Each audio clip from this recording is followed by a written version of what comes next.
അമ്മ പറഞ്ഞതൊക്കെ നോട്ട് ചെയ്ത് വെച്ചിട്ടുണ്ടോ? പാല് ബ്രൂ കോഫി എന്നാ എഴുതിയത്. ഇപ്പൊ ടാറ്റ കോഫിയാ കഴിഞ്ഞ പ്രാവശ്യം മേടിച്ചത്, ഇൻസ്റ്റന്റ്. അത് പച്ചപ്പഴം എന്തൊക്കെ എഴുതിയിട്ടുണ്ടോ? വെജിറ്റബിൾ എഴുതിയിട്ടുണ്ടോ? മറക്കരുത് കേട്ടോ. മിണ്ടണില്ല. അപ്പ എന്താ മാച്ചിങ് മുണ്ടെടുക്കാത്തെ? മാച്ചിങ് മുണ്ടായിരുന്നു. ആ മുണ്ട അപ്പ റെസിഡൻസിൽ പോയി സാമ്പാർ അതുകൊണ്ട് അത് അലക്കി ഇടാനായിട്ട് മാറ്റിയിട്ടിട്ടുള്ള ആ ഭാഗം അപ്പ കഴുകിയിട്ടു. മുന്നോട് വെച്ച് വരുമ്പോ അത് അലക്കി റെഡിയാക്കണം. അതുകൊണ്ട് വേറൊരു മുണ്ടെടുത്തുടുത്തോ.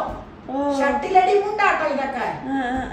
മുണ്ടുകൾ എന്തോ ഒരു എക്സ്പ്ലനേഷൻ അമ്മയുടെ അടുത്തുനിന്ന് കിട്ടിയേ.